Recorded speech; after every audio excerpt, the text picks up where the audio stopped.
Hello all, welcome to Nagaraj Shetty videos. ಇವತ್ತಿನ ಕ್ಲಾಸ್ನಲ್ಲಿ ನಾವು 5th standard English unit 8 prose children of courage bravery awards ಈ ಪಾಠಕ್ಕೆ ಸಂಬಂಧಿಸಿದ ವೊಕ್ಯಾಬ್ಯುಲರಿ, ಕಾಂಪ್ರಹೆನ್ಷನ್ ಮತ್ತು ಲ್ಯಾಂಗ್ವೇಜ್ ಆಕ್ಟಿವಿಟೀಸ್ ನೋಡೋಣ. Children of courage bravery awards ಈ ಪಾಠದ ಕನ್ನಡ ವಿವರಣೆಗಾಗಿ ಈ ಐಕಾನನ್ನು ಕ್ಲಿಕ್ ಮಾಡಿ. ನೀವು ನಮ್ಮ ಚಾನಲ್ನ ಮೊದಲೇ ಬಾರಿ ನೋಡ್ತಾ ಇದ್ರೆ ಸಬ್ಸ್ಕ್ರೈಬ್ ಮಾಡ್ಕೊಳ್ಳಿ. ಹಾಗೆ ಪಕ್ಕದಲ್ಲಿರ್ತಕ್ಕಂಥ ಬೆಲ್ ಐಕಾನನ್ನು ಕ್ಲಿಕ್ ಮಾಡೋದ್ರ ಮುಖಾಂತರ ನಮ್ಮ ಎಲ್ಲ ವಿಡಿಯೋಗಳನ್ನು ನೇರವಾಗಿ ಪಡೆಯಬಹುದು. Vocabulary V1 fill in the blanks with the words given in the box. ಈ ಕೆಳಗಡೆ ಕೊಟ್ಟಿರ್ತಕ್ಕಂತಹ ಬ್ಲ್ಯಾಂಕ್ಸ್ಗಳನ್ನು ಈ ಬಾಕ್ಸ್ನಲ್ಲಿ ಇರ್ತಕ್ಕಂತಹ ವರ್ಡ್ಸಿಂದ ನಾವು ಭರ್ತಿ ಮಾಡಬೇಕು.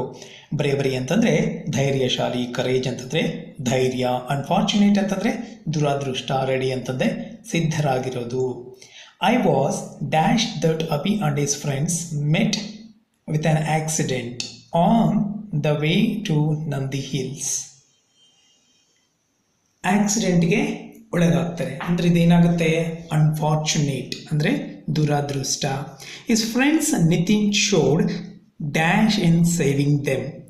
ಅವರನ್ನು ಉಳಿಸೋದ್ರಲ್ಲಿ ನಿತಿನ್ ಏನು ಮಾಡ್ತಾನೆ, ಧೈರ್ಯವನ್ನು ಪ್ರದರ್ಶಿಸ್ತಾನೆ. When he pulled Abhi and 2 others out of the car. ಏನು ಮಾಡ್ತಾನೆ, ಆ ಕಾರ್ನ ಒಳಗಿನಿಂದ ನಿತಿನ್, ಅಬಿ ಮತ್ತು ಇನ್ನೂ ಇಬ್ಬರನ್ನ ಹೊರಗೆ ಎಳಿತಾನೆ. Nitin received an award for bravery. Nitin ಈ ಧೈರ್ಯವಾಗಿರ್ತಕ್ಕಂತಹ ಕೆಲಸ ಮಾಡಿದ್ದಕ್ಕಾಗಿ ಅವನಿಗೆ ಅವಾರ್ಡನ್ನು ಕೊಡ್ತಾರೆ. He always dash to help his friends. ಅವನು ಯಾವಾಗಲೂ ಬೇರೆಯವರಿಗೆ ಹೆಲ್ಪ್ ಮಾಡಲಿಕ್ಕೆ ರೆಡಿ, ಸಿದ್ಧನಿರ್ತಾನೆ. ಈ ಥರ ಡ್ಯಾಶ್ಗಳನ್ನು ಫಿಲ್ ಮಾಡಬೇಕು. Match the following. ಇಲ್ಲಿ ಮಕ್ಕಳ ಹೆಸರನ್ನು ಕೊಟ್ಟಿದ್ದಾರೆ, ಈ ಕಡೆ ಅವ್ರು ಮಾಡಿರ್ತಕ್ಕಂತಹ ಧೈರ್ಯಶಾಲಿ ಕೆಲಸಗಳನ್ನು ಕೊಟ್ಟಿದ್ದಾರೆ. ನಾವು ಅವುಗಳನ್ನು ಮ್ಯಾಚ್ ಮಾಡಬೇಕು. Number 1 Gagan and Bhoomika ಜಯಮೂರ್ತಿ.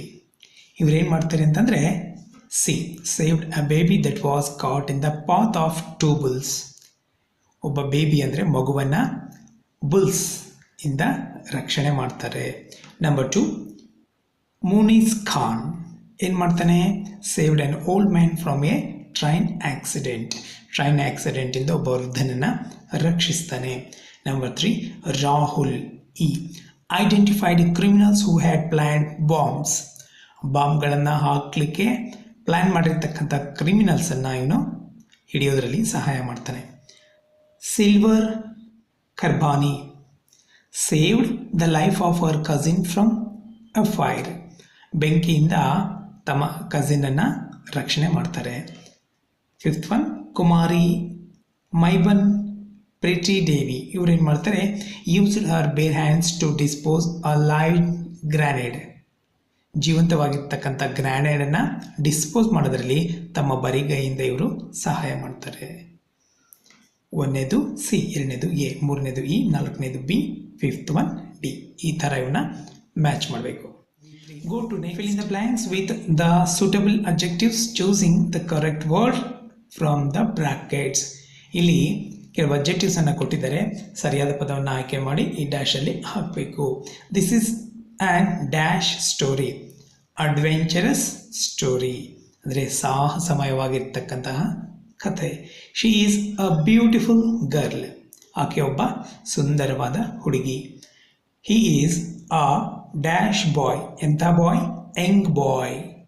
This is a dash tree. ಎಂತಹ ಟ್ರೀ, ಹೈ ಟ್ರೀ ಅಂತ ಅನ್ನೋದಿಲ್ಲ, ಟಾಲ್ ಟ್ರೀ ಅನ್ನಬೇಕು, ಅಂದರೆ ಎತ್ತರವಾಗಿರ್ತಕ್ಕಂತಹ ಗಿಡ.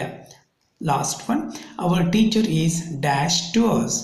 ಬೆಟರ್ ಬರಬೇಕಾ, ಗುಡ್ ಬರಬೇಕಾ, ಗುಡ್ ಬರುತ್ತೆ. ಅವರು ನಮ್ಮೊಂದಿಗೆ ಯಾವಾಗಲೂ ಚೆನ್ನಾಗಿ ಇರ್ತಾರೆ. ಯಾರು, teacher. Let's go to the next page. Comprehension. Answer the following questions ಅಂತೇಳಿ 4 ಕ್ವಶನ್ಗಳನ್ನ ಕೊಟ್ಟಿದ್ದಾರೆ. ಈಗ ಈ 4 ಕ್ವಶನ್ಸ್ಗೆ answer. C1 answer the following questions. Number 1 when was the first bravery award for children given in India. ನಮ್ಮ ಭಾರತ ದೇಶದಲ್ಲಿ ಮೊಟ್ಟ ಮೊದಲನೇದಾಗಿ ಶೌರ್ಯ ಪ್ರಶಸ್ತಿಯನ್ನು ಯಾವಾಗಲಿಂದ ಕೊಡಲಿಕ್ಕೆ ಶುರು ಮಾಡಿದ್ರು ಅಂತ ಕೇಳಿದ್ದಾರೆ. Answer, an incident occurred on 2nd of October 1957 inspired our first Prime Minister Jawaharlal Nehru to initiate the awards. 2ನೇ ಅಕ್ಟೋಬರ್ 1957ರಲ್ಲಿ ಒಂದು ಘಟನೆ ನಡೆಯುತ್ತೆ. ಅಲ್ಲಿ ಒಬ್ಬ ಮಗು ಸಾಕಷ್ಟು ಜನರನ್ನು ಕಾಪಾಡುತ್ತೆ. ಅದನ್ನು ನೋಡಿರ್ತಕ್ಕಂತಹ ಮೊದಲ ಪ್ರಧಾನಮಂತ್ರಿ ಆಗಿರ್ತಕ್ಕಂತಹ ಜವಾಹರ್ಲಾಲ್ ನೆಹರು ಮಕ್ಕಳಿಗೆ ಈ ಶೌರ್ಯ ಪ್ರಶಸ್ತಿಯನ್ನು ಕೊಡಬೇಕು ಅಂತೇಳಿ ಆಗ ಶುರು ಮಾಡ್ತಾರೆ. Number 2, why are the bravery awards given? ಈ ಬ್ರೇವರಿ ಅವಾರ್ಡ್ಸ್ ಅಂದರೆ ಶೌರ್ಯ ಪ್ರಶಸ್ತಿಗಳನ್ನು ಕೊಡಲಿಕ್ಕೆ ಕಾರಣ ಏನು? Answer: the bravery awards are given to inspire the children to act bravely at times of danger and save people around them. ಈ ಶೌರ್ಯ ಪ್ರಶಸ್ತಿಗಳನ್ನು ಮಕ್ಕಳಿಗೆ ಕೊಡಲಿಕ್ಕೆ ಕಾರಣ ಏನಂತಂದರೆ, ಅವರು ತಮ್ಮ ಧೈರ್ಯವನ್ನು ಪ್ರದರ್ಶಿಸಿ ಅಪಾಯದಲ್ಲಿರ್ತಕ್ಕಂತಹ ತಮ್ಮ ಸುತ್ತಮುತ್ತಲಿರ್ತಕ್ಕಂತಹ ಜನರನ್ನು ಕಾಪಾಡಲಿಕ್ಕೆ ಈ ಒಂದು ಅವಾರ್ಡ್ಸನ್ನು ಕೊಡ್ತಾರೆ. Number 3, what is the age group that is considered for the bravery awards? ಈ ಬ್ರೇವರಿ ಅವಾರ್ಡ್ಸ್ ಅಂದರೆ ಶೌರ್ಯ ಪ್ರಶಸ್ತಿಯನ್ನು ಯಾವ ವಯಸ್ಸಿನ ಮಕ್ಕಳಿಗೆ ಈ ಪ್ರಶಸ್ತಿಯನ್ನು ಕೊಡ್ತಾರೆ? Answer: children below the age of 16 are considered for the bravery award. 16 ವರ್ಷಕ್ಕಿಂತ ಒಳಗಿನ ಮಕ್ಕಳಿಗಾಗಿ ಈ ಒಂದು ಬ್ರೇವರಿ ಅವಾರ್ಡ್ಸನ್ನು ಕೊಡ್ತಾರೆ. 4th one, what do the awardees receive? ಈ ಬ್ರೇವರಿ ಅವಾರ್ಡ್ಸ್ ಪ್ರಶಸ್ತಿ ಪುರಸ್ಕೃತರಿಗೆ ಏನೇನು ಸಿಗುತ್ತೆ ಅಂದರೆ ಅವಾರ್ಡಲ್ಲಿ ಏನಿರುತ್ತೆ? Answer: the awardees receive a medal. ಅವ್ರು ಏನು ತಗೊತಾರೆ? ಅವಾರ್ಡೀಸ್ ಪ್ರಶಸ್ತಿ ಪುರಸ್ಕೃತರು ಒಂದು ಮೆಡಲ್ ಅಂದರೆ ಪದಕವನ್ನು ತಗೊತಾರೆ. A certificate and cash as a token of appreciation of their valour. ಅವರಿಗೆ ಒಂದು ಮೆಡಲ್ ಅಂದರೆ ಪದಕ, ಜೊತೆಗೆ ಒಂದು ಸರ್ಟಿಫಿಕೇಟ್ ಪ್ರಶಸ್ತಿ ಪತ್ರವನ್ನು ಅವರ ಧೈರ್ಯ ಸಾಹಸದ ಮೆಚ್ಚುಗೆಗಾಗಿ ಅದನ್ನು ಕೊಡ್ತಾರೆ. Some of them are granted financial assistant to complete their higher education. ಕೆಲವು ಮಕ್ಕಳಿಗೆ ತಮ್ಮ ಮುಂದಿನ ವಿದ್ಯಾಭ್ಯಾಸವನ್ನು ಮುಂದುವರಿಸಲಿಕ್ಕೆ ಆರ್ಥಿಕ ಸಹಾಯವನ್ನು ಕೂಡ ನೀಡಲಾಗುತ್ತೆ. Let's go to C2. Discuss the stories of bravery that you have read. Decide which act impressed you the most and write it down as a note. ಇಲ್ಲಿವರೆಗೆ ಮಕ್ಕಳ ಸಾಹಸಮಯವಾಗಿರ್ತಕ್ಕಂತಹ ಕೃತ್ಯಗಳನ್ನು ಕೇಳಿದ್ವಿ. ಅವುಗಳೆಲ್ಲದರಲ್ಲೂ ನಿಮಗೆ ಇಷ್ಟವಾಗಿರ್ತಕ್ಕಂಥದ್ದು ಯಾವುದು, ನಿಮ್ಮನ್ನು ಇಂಪ್ರೆಸ್ ಮಾಡಿರ್ತಕ್ಕಂತಹ ಘಟನೆ ಯಾವುದು, ಅದನ್ನು ಬರೀರಿ ಅಂತ ಹೇಳಿದ್ದಾರೆ. Use these sentence beginnings. ನೀವು ಪ್ರಾರಂಭದಲ್ಲಿ ಈ ವಾಕ್ಯಗಳನ್ನು ಉಪಯೋಗಿಸಬಹುದು ಅಂತ ಹೇಳಿದ್ದಾರೆ. ಸಾಕಷ್ಟು ಘಟನೆಗಳಿದ್ದಾವೆ, ಅದರಲ್ಲಿ ನಿನಗೆ ಇಷ್ಟವಾಗಿದೆ ಯಾವುದು ಅನ್ನೋದನ್ನು ಕೇಳಿದ್ದಾರೆ. ನನಗೆ ಇಷ್ಟವಾಗಿರ್ತಕ್ಕಂಥ ಘಟನೆ ಅಂತಂದರೆ, I feel that dash fighting with a leopard was a very brave act. ಚಿರತೆಯ ಜೊತೆಗೆ ಹೋರಾಟ ಮಾಡೋದು ನನ್ನ ದೃಷ್ಟಿಯಲ್ಲಿ ಬಹಳ ಬ್ರೇವ್ ಆ್ಯಕ್ಟ್, ಸಾಹಸಮಯವಾಗಿರ್ತಕ್ಕಂಥ ಕೃತ್ಯ ಅಂತೇಳಿ ಅನ್ನಿಸ್ತು. The child who did this is, ಇದನ್ನು ಮಾಡಿದವರು ಯಾರು? ಪ್ರಿಯಾಂಶು ಜೋಶಿ ಫ್ರಮ್ ಉತ್ತರಾಖಂಡ್.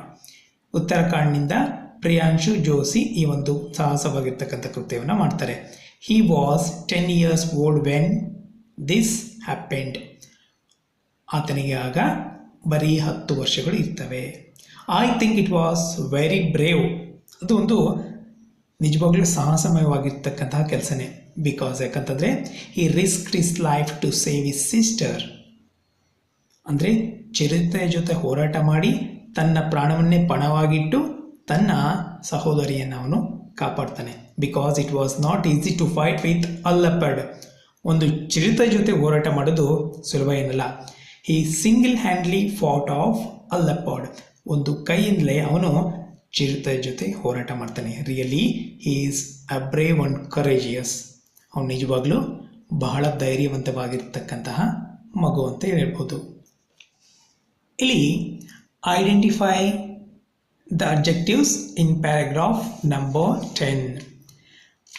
10ನೇ ಪ್ಯಾರಾಗ್ರಾಫ್ನಲ್ಲಿ ಇರ್ತಕ್ಕಂತಹ ಅಬ್ಜೆಕ್ಟಿವ್ಸನ್ನು ಐಡೆಂಟಿಫೈ ಮಾಡಿರಿ ಅಂತ ಹೇಳಿದ್ದಾರೆ. Objective is a word which describe a noun. ಅಂದರೆ ನಾಮಪದದ ವಿಶೇಷತೆಯನ್ನು ತಿಳಿಸ್ತಕ್ಕಂತಹ ಪದ, ಅಂದರೆ ನಾಮ ವಿಶೇಷಣ ಅಂತೇಳಿ ಕನ್ನಡದಲ್ಲಿ ಕರಿತೀವಿ. ಅಂತಹ ಪದಗಳನ್ನು ಪ್ಯಾರಾಗ್ರಾಫ್ ನಂಬರ್ 10ನಲ್ಲಿ ಹುಡುಕ್ರಿ ಅಂತ ಹೇಳಿದ್ದಾರೆ. Let's go to paragraph number 10. Yes, this is paragraph number 10. Kumari Maiban Preeti Devi of Manipur, aged 10, saved several lives. She used her bare hands to dispose a live grenade that was huddled at her mother's shop in Impal. Her aim is to fight terror by joining the police force. ಇಲ್ಲಿ ಇದು ಯಾರ ಬಗ್ಗೆ ಇದೆ ಈ paragraph? ಕುಮಾರಿ ಮೈಬನ್ ಪ್ರೀತಿ ದೇವಿ ಬಗ್ಗೆ ಇದೆ. 10 ವರ್ಷದ ಆಕೆ ತನ್ನ ಬರಿಗೈಯಿಂದ ಒಂದು ಜೀವಂತವಾಗಿರ್ತಕ್ಕಂಥ ಗ್ರೆನೇಡನ್ನು ಡಿಸ್ಪೋಸ್ ಮಾಡ್ತಾಳೆ. ಅವರ ಅಮ್ಮನ ಶಾಪ್ನ ಹತ್ರ ಗ್ರೆನೇಡ್ ಇರುತ್ತೆ ಇಂಪಾಲ್ನಲ್ಲಿ. ಆಕೆ ಗುರಿ ಏನಂತಂದರೆ ಪೊಲೀಸ್ ಫೋರ್ಸಲ್ಲಿ ಜಾಯಿನ್ ಆಗಿ ಉಗ್ರರ ಜೊತೆ ಹೋರಾಟ ಮಾಡೋದು. ಈ ಪ್ಯಾರಾಗ್ರಾಫಲ್ಲಿ ನಮಗೆ ಲೈವ್ಸ್ ಅಂತಿದೆ, ಅಂದರೆ ಜೀವಗಳು. ಇಲ್ಲಿ ಸೆವೆರಲ್ ಲೈವ್ಸ್ ಅಂದರೆ ಬಹಳಷ್ಟು ಜೀವಗಳು ಅಂತಂದರೆ ಇಲ್ಲಿ ಸೆವೆರಲ್ ಅಂತಕ್ಕಂಥದ್ದು ಈ ಎಷ್ಟು ಅನ್ನೋದ್ರ ಬಗ್ಗೆ ಹೇಳುತ್ತೆ. ಆದ್ದರಿಂದ ಇದು ಒಂದು ಅಬ್ಜೆಕ್ಟಿವ್. ಇಲ್ಲಿ ಹ್ಯಾಂಡ್ಸ್, ಎಂಥ ಹ್ಯಾಂಡ್ಸ್? ಬೇರ್ ಹ್ಯಾಂಡ್ಸ್ ಅಂದರೆ ಬರಿಗೈಯಿಂದ. ಈ ಬೇರ್ ಅಂತಕ್ಕಂಥದ್ದು ಇದು ಅಬ್ಜೆಕ್ಟಿವ್. ಇಲ್ಲಿ ಲೈವ್ ಗ್ರೆನೇಡ್, ಲೈವ್ ಅಂತಕ್ಕಂಥದ್ದು ಇದು ಅಬ್ಜೆಕ್ಟಿವ್. ಇಲ್ಲಿ ಫೋರ್ಸ್ ಅಂತಿದೆ. ಯಾವ ಫೋರ್ಸ್? Police force. ಇಲ್ಲಿ ಪೊಲೀಸ್ ಅಂತಕ್ಕಂಥದ್ದು ಅಬ್ಜೆಕ್ಟಿವ್. ಅಂದರೆ ಒಂದು ನಾಮಪದದ ವಿಶೇಷತೆಯನ್ನು ಇವು ತಿಳಿಸ್ತವೆ. ಆದ್ದರಿಂದ ಇವೆಲ್ಲವೂ ಅಬ್ಜೆಕ್ಟಿವ್ಸ್ ಅಂತೇಳಿ ಕರಿತೀವಿ. Language exercises. ಇಲ್ಲಿ L1, discuss with your partner why you like to or don't like to do the following. ಇಲ್ಲಿ ಒಂದು ಇಂಟ್ರೆಸ್ಟಿಂಗ್ ಆ್ಯಕ್ಟಿವಿಟಿಯನ್ನು ಕೊಟ್ಟಿದ್ದಾರೆ. ಇಲ್ಲಿ ಕೆಲವು ಆ್ಯಕ್ಟ್ಸನ್ನು ಕೊಟ್ಟಿದ್ದಾರೆ, ಕೆಲಸಗಳನ್ನು ಕೊಟ್ಟಿದ್ದಾರೆ. ಆ ಕೆಲಸವನ್ನು ನೀನು ಮಾಡ್ತೀಯಾ, ನೀನು ಮಾಡಲಿಕ್ಕೆ ಇಷ್ಟಪಡ್ತೀಯಾ? ಯು ಲೈಕ್ ಟು ಅಥವಾ ಡೋಂಟ್ ಲೈಕ್ ಟು, ಅವುಗಳನ್ನು ಮಾಡಲಿಕ್ಕೆ ಇಷ್ಟಪಡೋದಿಲ್ವಾ ಅನ್ನೋದನ್ನು ಹೇಳಬೇಕು. ಜೊತೆಗೆ ಕಾರಣವನ್ನು ಕೂಡ ಹೇಳಬೇಕು. Number 1, speak before the whole school during the assembly. School ಅಸೆಂಬ್ಲಿಯಲ್ಲಿ ಮಾತಾಡೋದು. Yes, I like to speak before the whole school during the assembly because it's a great opportunity to get rid of stage fear. Stage ಫಿಯರನ್ನು ಕಳ್ಕೊಳ್ಬೇಕು ಅಂತಂದರೆ ಇದೊಂದು ಒಳ್ಳೆಯ ಅವಕಾಶ. ಅದರಿಂದ ಇದು ಮಾಡಲಿಕ್ಕೆ ನಾನು ಇಷ್ಟಪಡ್ತೀನಿ. Number 2, take an injection from the doctor when you are ill. ನಿನಗೆ ಅನಾರೋಗ್ಯ ಆಗಿದ್ದಾಗ ಡಾಕ್ಟರಿಂದ ಇಂಜೆಕ್ಷನನ್ನು ತಗೊಳ್ಳೋದು ಇಷ್ಟಪಡ್ತೀಯಾ? Yes, yes, I like to take an injection from the doctor when I am ill because that injection will cure the illness.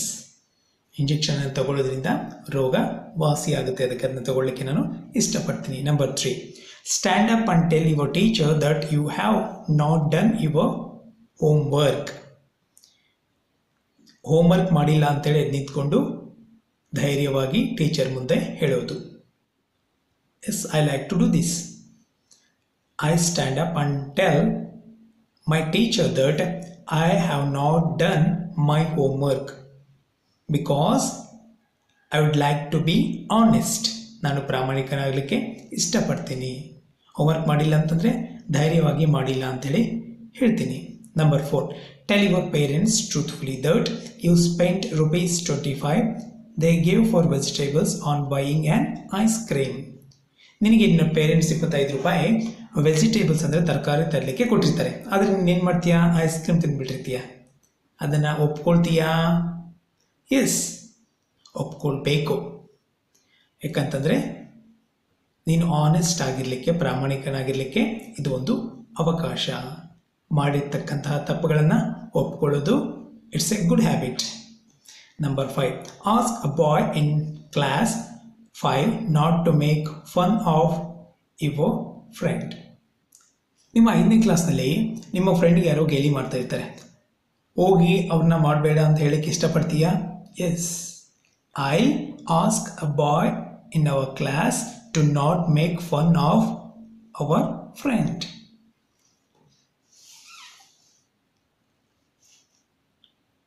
Next L2, underline the nouns in the following paragraph. ಒಂದು ಪ್ಯಾರಾಗ್ರಾಫನ್ನು ಕೊಟ್ಟಿದ್ದಾರೆ, ನಾಮಪದಗಳನ್ನು ಗುರುತಿಸಲಿಕ್ಕೆ ಹೇಳಿದ್ದಾರೆ. Indian music is very expressive. It is traditionally taught through oral methods.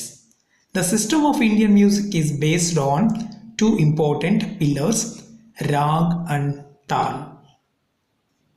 Rag is the melodic form while Tal is the rhythmic form. The interpretation of the Rag and Tal is not the same all over India. Today, there are two major traditions of classical music. There is the North Indian Hindustani Sangeet. The other is the South Indian Carnatic music. Both systems are fundamentally similar but differ in performance. ಈ paragraph ಭಾರತ ದೇಶದಲ್ಲಿರ್ತಕ್ಕಂಥ ಸಂಗೀತದ ಬಗ್ಗೆ ಕೊಟ್ಟಿದ್ದಾರೆ. ಇಲ್ಲಿ ಬರ್ತಕ್ಕಂತಹ nouns ಯಾವ್ಯಾವು ಅಂತಂದರೆ Indian music, pillars, raag, taal, India, classical music, the north Indian Hindustani sangeet, the south Indian Carnatic music. ಇವೆಲ್ಲವೂ ನೌನ್ಸ್ ಅಂದರೆ ನಾಮಪದಗಳು. L3 speech sounds. Try these tongue twisters.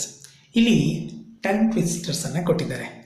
Number 1 red bulb, blue bulb. Number 2 she sells sea shells by the sea shore. Number 3 ice cream, you scream, we all scream for ice cream. ಈ tongue ಟ್ವಿಸ್ಟರ್ಸನ್ನು ನಾವು ವೇಗವಾಗಿ ಹೇಳೋದ್ರಿಂದ ನಮ್ಮ ಭಾಷೆಯಲ್ಲಿ ಸ್ಪಷ್ಟತೆ ಅನ್ನೋದು ಬರುತ್ತೆ. ಈ ಟಂಗ್ ಟ್ವಿಸ್ಟರ್ ಎಕ್ಸಸೈಸಸ್ಸಿಂದ ಫ್ಲೂಯೆನ್ಸಿ ಅನ್ನೋದು ಕೂಡ ಹೆಚ್ಚಾಗುತ್ತೆ. ಹೇಳಿ, ವೇಗವಾಗಿ ಹೇಳಲಿಕ್ಕೆ ಟ್ರೈ ಮಾಡಿ. Red bulb, blue bulb, red bulb, blue bulb, red bulb, blue bulb, ಈ ಥರ. She sells sea shells by the sea shore. She sells sea shells by the sea shore. Sea shells by the sea shore. ವೇಗವಾಗಿ ಹೇಳಲಿಕ್ಕೆ ಪ್ರಯತ್ನ ಮಾಡಬೇಕು. Ice cream, you scream, we all scream for ice cream. Ice cream, you scream, we all scream for ice cream. Ice cream, you scream, we all scream for ice cream. So ಈ ಥರ ವೇಗವಾಗಿ ಹೇಳಲಿಕ್ಕೆ practice ಮಾಡಿರಿ. ನಿಮ್ಮ favourite tongue twister ಯಾವುದು? Comment ಮಾಡಿ. ಪಾಠ ಹೇಗಿತ್ತು? ಇಷ್ಟ ಆಯಿತಾ? ಉಪಯುಕ್ತ ಅನಿಸ್ತಾ ಇದೆನಾ? ಆದರೆ ಲೈಕ್ ಮಾಡಿ, ಬೇರೆಯವ್ರಿಗೂ ಶೇರ್ ಮಾಡಿ. ಭೇಟಿಯಾಗೋಣ ಮುಂದಿನ ಪಾಠದಲ್ಲಿ. ಬಾಯ್ ಫಾರ್ ನಾವ್.